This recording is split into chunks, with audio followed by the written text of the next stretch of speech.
해양수산부, 한국해양안전공단, 한국어촌어항공단, 그리고 해양수산과학기술진흥원에 대한 2023년도 국정감사를 실시할 것을 선언합니다. 말씀을 드립니다. 국정감사는 국정운영 전반에 관한 실태를 정확하게 파악함으로써 일본 후생노동성에 따르면 후쿠시마현과 인근현의 농축수산물에서 방사능 기준치를 초과한 사례가 2119건에 달한다. 그러면 가공품 형태로 들어온 제품의 안전성에 대해서 우리 국민들이 우려할 수밖에 없겠죠. 그죠? 그래서 근데 이제 우리 정부에서 하는 것은 재료의 원산지를 표시하는 게 아니라 공장 소재지만 표시하고 있어요. 예를 들어서 도쿄에 있는 공장에서 후쿠시마산 수산물을 가져다 가공을 해도 도쿄산으로 나오는 것이고, 네. 이런 식으로 일본산으로 나오는 거죠. 도쿄산이 아니라 일본산으로. 일본산으로. 네, 예. 아니 그러니까 우리가 이제 그걸 식별할 때는 예. 식별할 공장 때는 소재지 주소가 나오는 게 확인할 수 있습니다. 예. 그래서 우리도 중국처럼 일본산 수입 금지를 일본 전역으로 확대해야 되는 거 아니냐 생각하는데 장관님 견해는 어떻습니까? 좀 전체 수입을 그거 한다는 거는 좀 과도하다. 그다음에 우리나라가 일본의 수산물을 수출 흑자국입니다. 흑자국이고 한 4배 정도 수출을 하는데 이에 대한 또 대책이나 이런 부분도 있어야 되지 않겠느냐. 그래서 알겠습니다. 좀 과도하다고 생각합니다. 검토합시다. 그 일본산 수출, 그러니까 수입하는 걸 전체적으로 막아야 된다. 이런 주장을 하셨는데, 그럼 이 과학적인 피해가 검증이 안 되면 일본 측에서 우리가 막으면은 국제사회에서 분쟁을 끌고 갈 거지 않습니까? 예, 그럼 우리 그렇습니다. 폐소해버리면은 예. 그 폐소에 대한 책임은 누가 지는 겁니까? 그러니까 이게 기본적으로 국가에 대한 일률적인 규제 부분에 관해서는 사실 WTO 협정이나 이런 데서 그 근거 없는 일률적인 부분에 대해서는 그건 반대하는 부분 하지 말라는 그러니까 입장이기 국민들의 때문에. 피해를 예방해서 고도의 전략적 접근을 해야 된다. 그렇습니다. 예. 그냥 막아야 된다. 이렇게 한다고 되는 게 아닙니다, 이게 지금. 그게 반드시 그냥 막는 게 능사다라고. 그래서 이번에 제소에서 져버리면 오히려 우리가 개방을 하게 되는 예. 그 모양새가 될 수 있지 않습니까? 예, 그래서 그렇습니다. 그 부분을 장관님이 오늘 분명하게 밝히셔야 됩니다. 예. 지금 뭐 대형마트나 뭐 노량진 수산시장 같은 경우에 매출액이라든지 방문객 수가 뭐 꾸준히 늘고 있습니다. 우리 뭐 차관님 오늘 뭐 언론에서는 뭐 여러 가지 그 외식업이 이제 좀 매출이 준 부분에 있어서는 또 다양하게 검토해 본다는 제 기사는 봤습니다만은 이 매출액이 늘고 방문객이 는 거는 국민들이 더 이상 가짜 뉴스나 괴담에 이렇게 현혹되지 않는다. 저는 이렇게 보고 있습니다. 장관님 어떻게 생각하십니까?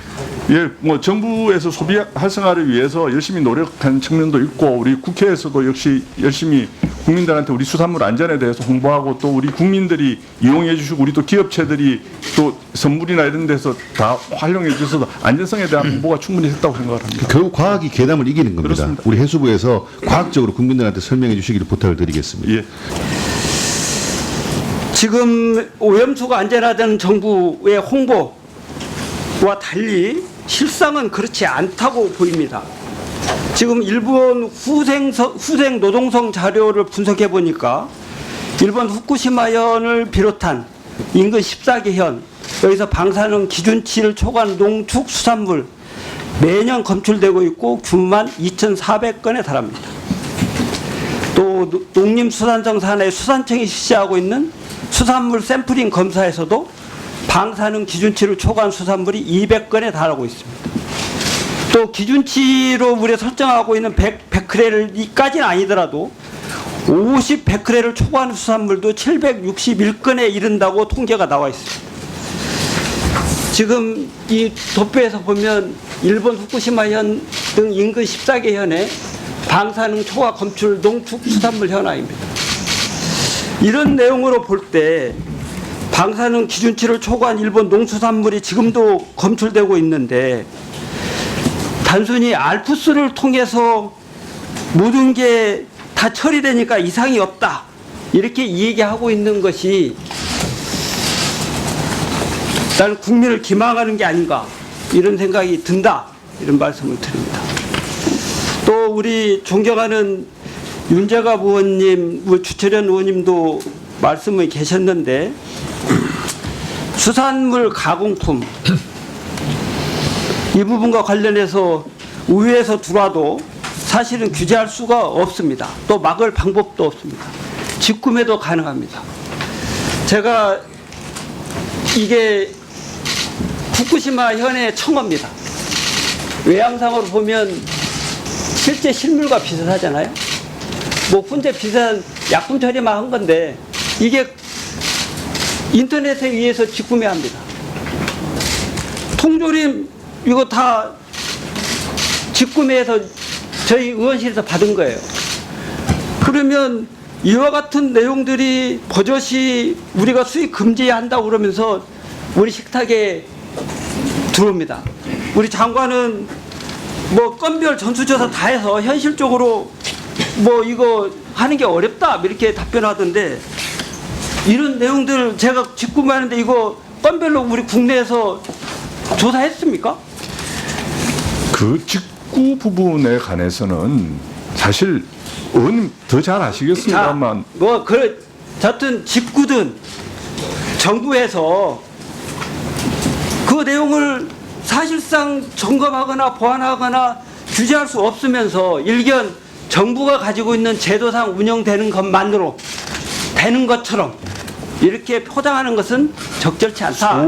소량의 물량을 이런 개인이 지적을 하고요. 구매하는 소량이든 부분은 다량이든. 구매하는 거는 그거는 개인의 역할이나 기능으로 봐야 되는 거 아니겠습니까? 우리가 의원님? 외국에서 수입을 하는데요. 다량으로 수입하면 정부에서 규제하고 개인이 수입하면 규제 안 해서 건강과 안전에 영향을 안 미칩니까? 그런 논리는 맞지 않고요. 오늘 그 후쿠시마산 가공품에 대한 얘기가 나왔는데 이거 잠깐 봐주시면요. 이게 SBS의 그 보도 자료입니다. 이게 10월 6일 날 보도된 자료인데 여기에 보면은 이 가공품에 대한 얘기가 아주 정확히 나와 있어요. 젓갈이나 어묵, 통조림 같은 수산 가공품을 이제 수입하는 것은 사실이고 이 청어알에 대한 게 나와 있습니다. 이 청어알에 대한 것을 후쿠시마 현에서 가공하는 건 맞습니다. 그런데 이 주 재료가 원산지가 네덜란드산이라고 되어 있고요. 그 다음에 열빙어알로 만든 샐러드 제품도 확인해 보니까 그 원산지가 노르웨이와 아이슬란드로 되어 있습니다. 이것은 우리가 하나하나 가려가지고 이 부분에 대해 가지고 증명할 수 있는 길은 없는 거 아니겠어요, 이게요? 예. 그렇다면 역으로 한번 생각해 보겠습니다. 후쿠시마산 수산물이 남쪽 시즈오카 현에 가서 가공되면은 시즈오카산으로 명기됩니다 하는 것이 이 기사 내용이에요. 그 이와 같은 것을 우리가 명확히 구분해 가지고 국민들에게 알려드려야만 국민들이 안전하게 이것을 살 수 있고 또 섭취할 수 있는 그런 곳이 될 거라고 생각하는데 장관님 생각 어떠세요? 예, 의원님 의견에 동감합니다.